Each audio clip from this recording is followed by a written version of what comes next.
કે આ સુરત શહેર એનો ઇતિહાસ બહુ જૂનો છે. ઈસવીસન 1608 માં કેપ્ટન વિલિયમ્સ હોકિંગ્સ નામનો એક અંગ્રેજ ભારતના ઇતિહાસમાં પહેલી વખત ભારત આવ્યો. આપણો દેશ જે અંગ્રેજોનો ગુલામ બન્યો એમાં પહેલો અંગ્રેજ હતો વિલિયમ હોકિંગ્સ. એ 1608 ની સાલમાં સુરતમાં પહેલી વખત આવ્યો અને એ વખતે દિલ્હીમાં જહાંગીરની સરકાર હતી. એટલે જહાંગીર રાજાને મળ્યો અને જે કઈ એને ચર્ચા કરી અને ત્યારથી અંગ્રેજોએ અહીંયા પહેલા એની ફેક્ટરી સ્થાપી. એટલે એ વખતે કહેતા કોઠી. તમે વિચારો કે 1608 માં ભારતના ઇતિહાસમાં પહેલો અંગ્રેજ જે આવ્યો એ તમિલનાડુ નો ગયો, આંધ્રપ્રદેશ નહીં, કેરળ નહીં, બિહાર નહીં, મધ્યપ્રદેશ નહીં, દરિયો તો મહારાષ્ટ્રમાં છે, ન્યાય નહીં, સુરતમાં આવ્યો. તો કઈક હશે તો જ આવ્યો હશે ને, ત્યાં એ માનતા પૂરી કરવા આવ્યો હશે. 1608 માં સુરત સમૃદ્ધ હતું એનો પુરાવો એ છે કે ઇંગ્લેન્ડ થી નીકળેલો માણસ સૌથી પહેલા સુરત આવ્યો. દરિયો મુંબઈ પાસે છે, દરિયો આંધ્રપ્રદેશમાં છે, દરિયો બધે છે, ક્યાંય નો ગયા, અહીંયા જ આવ્યા. હું કામ કે 1608 થી લઈને એની પહેલાથી આ સુરત અને આ ગુજરાત સમૃદ્ધ ધરતી રહી છે એનો આ પુરાવો છે. તો ભાજપ વાળા એમ કે છે કે અમે વિકાસ કર્યો. કાંઈ વાંધો નહીં, તમે કર્યો હશે, પણ મારે એમ કહેવું છે કે જે ગુજરાત સમૃદ્ધ હતું એની સમૃદ્ધિમાં, ગુજરાતની સમૃદ્ધિમાં વધારો થયો, ભાજપના નેતાઓની સમૃદ્ધિમાં વધારો થયો? મૂળ પ્રશ્ન એ છે. જો ગુજરાતની સમૃદ્ધિમાં વધારો થયો હોત તો કરોડો લોકો આજે સૌરાષ્ટ્રના ગામડાઓમાંથી સુરત આવવા મજબૂર ન બન્યા હોત. પહેલું તો કામ ઈ થયું હોત. આજથી 30 વર્ષ પહેલા પ્રવાહ શરૂ થયો કે સૌરાષ્ટ્રમાંથી પહેલું ફેમિલી આવ્યું, બીજું આવ્યું, ત્રીજું આવ્યું, ચોથું આવ્યું, 50મું, 500મું, 35,000મું, હજારો લોકો અહીં સુરત આવવા મજબૂર બન્યા. શું કામ? કે કાઠિયાવાડમાં પાણી નહીં. અને પાણી નતું છતાંય કેટલાક વડીલો, કેટલાક આગેવાનો, કેટલાક પરિવારોએ કાંઈ વાંધો નહીં, જે ઓછું હતું પાણી છે એમાં જીવન ચલાવશું. બીજો મુદ્દો આવ્યો ગુંડાઓ, લફંગાઓ, માથાભારે માણસોનો આખા કાઠિયાવાડમાં ત્રાસ. પાણી ન હોય તો 2 દિવસ મોડું પાણી આવે તો હાલે, પણ રોજ આવીને ગાળ્યો દઈ જાય, કેમ જીવવું? પાણીનો ત્રાસ, ગુંડાઓનો ત્રાસ, બીજી સુવિધા નહીં. હજારો લોકોએ સ્થળાંતર કરીને સુરત આવ્યા. શરૂમાં આવ્યા એ તો આગળ વધ્યા, પૈસા વાળા થયા, મકાન વાળા થયા, ગાડીઓ વાળા થયા, બધું થયું. પાછળથી જેને મજબૂરીમાં અહીંયા આવવું પડ્યું ને અહીંયા સુખી ન થાય, ત્યાં જવા જેવું ન રહ્યું ને એવી વચ્ચેની પરિસ્થિતિમાં હજારો પરિવાર જીવે છે. અહીંયા રહી શકાય નહીં, ત્યાં જઈ શકાય નહીં એવા હજારો પરિવાર માત્ર વરાછા વિસ્તારમાં નહીં, ઉધનામાં, લિંબાયતમાં, ડિંડોલીમાં, બધા જ વિસ્તારોની અંદર એવા મધ્યમ વર્ગના માણસો રહે છે કે જે કેમ જીવે છે એની હાલત એ પોતે જાણે છે. તો સમૃદ્ધિ વધી હોય, વિકાસ વધ્યો હોય તો કેમ આજે માણસો આટલી પરિસ્થિતિમાં જીવવા મજબૂર બન્યા છે? કેમ? કેમ કે આજે એ વાત આપણે સમજવી પડશે કે આવું કેમ થયું. વિકાસ થયો હોય તો બધાનો થવો જોઈએ. એક ઝાડ મોટું થઈ જાય અને 4 ઝાડ એની છાયા પડી જાય એવું ન થવું જોઈએ. ગુજરાતના દરેક વિસ્તારોની અંદર 5-25 ભાજપના જે કઈ મેન કહી શકાય એ લોકો બહુ પૈસા વાળા થઈ ગયા, બાકીની પબ્લિક છાયા પડી ગઈ, આગળ ન વધી શકાય. અને આવો વિકાસ એ કેવો વિકાસ? અને એટલે હું તમને અહીંયા કઈ રાજકારણની વાત નથી કરી. હમણાં 2 દિવસ પહેલા અમે એમ કીધું કે ભાઈ અમારી આમ આદમી પાર્ટીની કોર્પોરેશનમાં સરકાર બનશે તો જનતાના ટેક્સના પૈસાથી અમે આવડું કામ કરીશું. તો ભાજપના ધારાસભ્ય કુમારભાઈ અમારો વિરોધ કર્યો અને એણે એમ કીધું કે સરકાર તો કોઈ પણ પાર્ટીની હોય, જનતાના પૈસે જ કામ કરે, તમે આવશો તમારા બાપના પૈસે કામ કરશો? આવો વિડીયો બનાવ્યો. મારે એમને કહેવું છે કે તો વડીલ છે, આપણે કઈ કોઈ એની કઈ ઘસાતી વાત નથી કરવી, પણ તમારા બધાના માધ્યમથી મારે એક વાત મૂકવી છે કે સરકાર કોઈ પણ પાર્ટીની આવે એ પબ્લિકના પૈસે જ કામ કરે, પણ જે કામ જે સમયે થવું જોઈએ એ સમયે થાય ને તો એને કર્યું કહેવાય. 25 વર્ષ લેટ કરો એને કર્યું ન કહેવાય.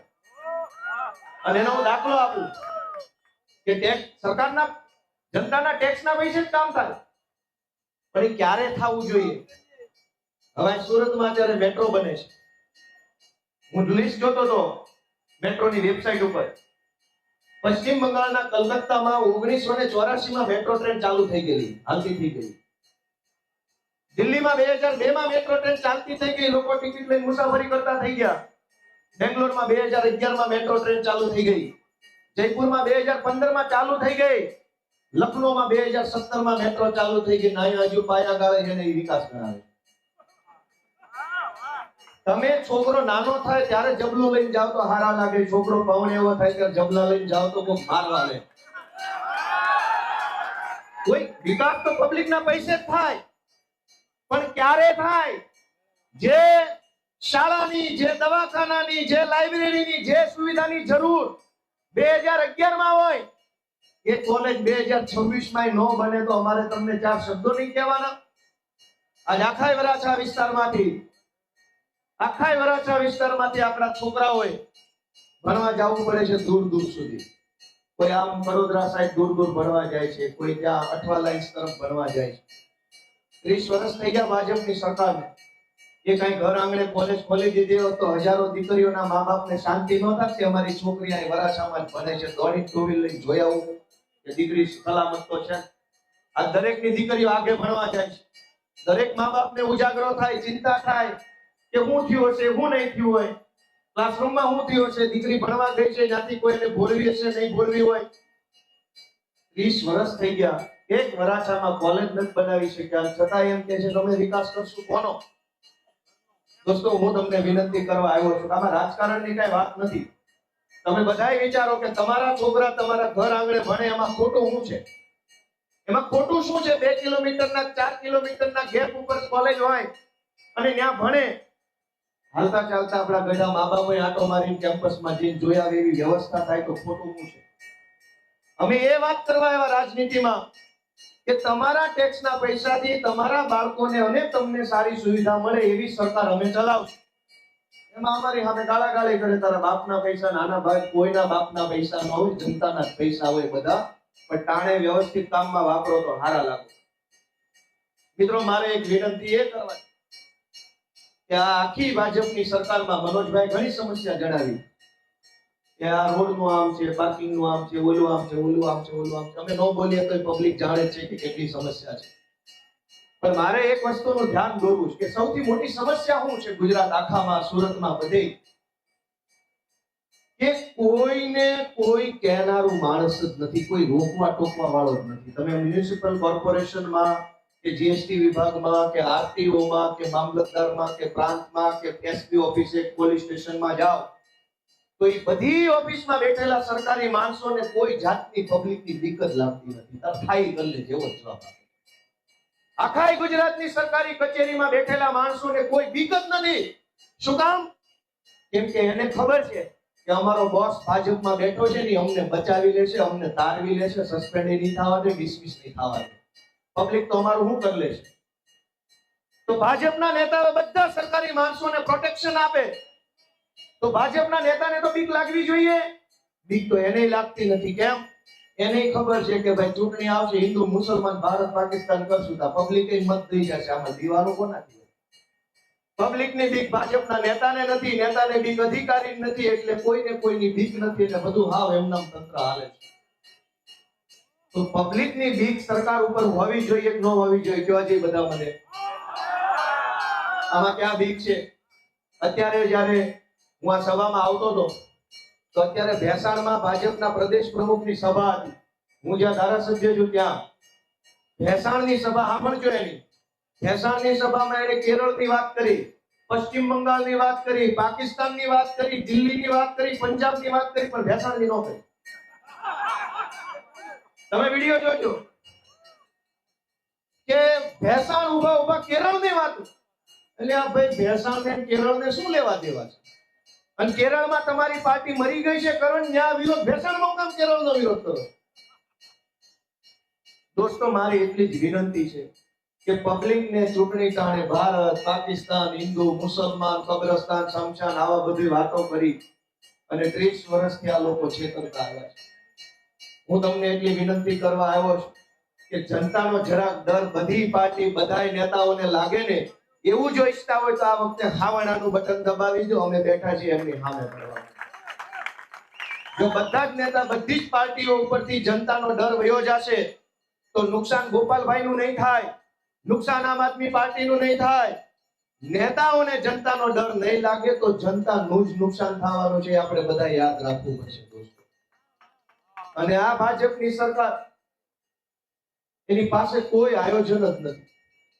ધારો કે એમનો દાવો એવો છે કે અમારો મેયર બને, આમ આદમી પાર્ટી એમ કે છે કે અમારો બને. પબ્લિક તરીકે તમે પૂછો કે ભાઈ હાલો તમારો મેયર બનશે, તમારી પાસે રોડ મેપ શું છે? શું કરશો સુરતમાં? 30 વર્ષથી તમે હતા. અમને પૂછો કે અમે શું કરવા માંગીએ છીએ સુરતમાં અમારી સરકાર બને, તો અમે એમ ઈચ્છીએ છીએ કે સુરતની અંદર શાનદાર વિશ્વ કક્ષાની એક લાઇબ્રેરી બનવી જોઈએ, જેમાં આખા સુરતના છોકરા સેન્ટ્રલ એસી વાળી લાઇબ્રેરી બેસી વાંચી શકે. આજે અનેક છોકરાઓ યુપીએસસી, જીપીએસસી, પોલીસની, મામલતદારની, જેડબલઈની, એનઆઈટીની, ડિફેન્સની, પીએસયુની તૈયારીઓ કરે છે. સામાન્ય પરિવારમાં જે લોકો રહે છે, ગાળા ટાઈપના મકાનમાં, 2 BHK ના નાના એવા ફ્લેટમાં, ઈ પરિવારમાં રહેતા છોકરાઓએ વાંચવું હોય તો ઘણીવાર અગવડતા પડે છે. ઘર નાનું હોય, સભ્ય સંખ્યા મોટી હોય, વાંચવામાં ધ્યાન ન આપી શકે કેમ કે ઘર એટલું નાનું હોય, સભ્ય જાજા હોય. ઈ છોકરાની ચિંતા કોઈ ભાજપ વાળાએ કરી છે ક્યારે?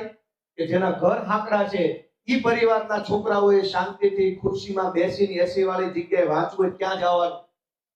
ભાજપને એ નથી યાદ આવતું કે કરોડ હજારો છોકરાઓ આપણા, એને એક લાઇબ્રેરી બનાવી દો, 10,000 છોકરાઓ એક સાથે બેસીને ધારી ચોપડી વાંચી શકે એવી લાઇબ્રેરી બનાવવામાં શું વાંધો છે? આજ બધાના ઘરમાં છોકરા છે, બોલો છે કે નહીં? જેના ઘર મોટા હશે ભગવાનની દયાથી એને કઈ વાંધો નથી, પણ અનેક લોકો જૂના ગાળા ટાઈપના મકાનોમાં રહે છે, અનેક લોકો પાર્કિંગમાં રહે છે ભાડે. હું પોતે હમણાં સુધી કતારગામમાં પાર્કિંગમાં ભાડે રહેતો. એક રૂમ હોય, નાનું એવું રસોડું હોય, ટોયલેટ બાથરૂમ બહાર હોય, પાર્કિંગમાં જે રહેતા હોય એના છોકરાને વાંચવા લખવા જવાનું ક્યાં? કોઈ સારી સુવિધા ઊભી કરવાનું અમને નહીં આવડે. ચૂંટણી આવશે એટલે પાકિસ્તાન, ખાલિસ્તાન, પંજાબ, દિલ્હી આવી જ વાતો. સુરતના છોકરાને ભણવાની વ્યવસ્થા કોણ કરશે? અમે એમ કહીએ છીએ કે ઈ નહીં કરે, તમારો મત આપશો તો હાવણા વાળા છોકરાને ભણવાની વ્યવસ્થા કરશે. અને એમાં અમે શું એવું ખોટું કહી દીધું કે અમારે યારે રોજ ઉઠીને બાંધવા આવે છે, રોજ જાગીને અમારે યારે બાંધે છે? અમે ગમે એ ચૂંટણી હોય, લોકસભા હોય, વિધાનસભા હોય, તાલુકા પંચાયત હોય, કોર્પોરેશન હોય, અમારો રાજકીય એજન્ડા ચોખ્ખો છે કે જ્યાં ચૂંટણી જીતીએ ત્યાં શાળા, દવાખાના, રોડ રસ્તા, સાફ સફાઈ, ટ્રાફિક ફ્રી વ્યવસ્થાની વાત કરવી. ચૂંટાઈ જઈએ તો એના ઉપર કામ કરવું, ન ચૂંટાઈએ તો એ મુદ્દા ઉપર ભાજપને ઘેરી લેવી. અમારો ક્લિયર વાત છે કે જ્યાં ચૂંટણી હોય ને અમે શાળાની વાત કરીએ. તમે બધા વિચારો કે અમે શું ખોટું બોલીએ? અમે એમ કહીએ કે સારી શાળા બનવી જોઈએ, સારી લાઇબ્રેરી બનવી જોઈએ. આજકાલ સ્પોર્ટનો બહુ ક્રેઝ છે. છોકરાઓ ક્રિકેટ તો આપણે જ્ઞાતિ વાઇઝ ક્રિકેટો રમાય છે, અટક વાઇઝ ક્રિકેટ રમાય છે, પેલા પાર્ટી પ્લોટ ભાડે રાખીને બધા ક્રિકેટ રમે છે. તો સુરતની અંદર સરકારી ખર્ચે એક સારામાં સારું સ્પોર્ટ્સ કોમ્પ્લેક્સ કેમ ન બની શકે? 100-200 કરોડ તો આ લોકો એમના બૂચ મારીને ખાઈ જાય છે.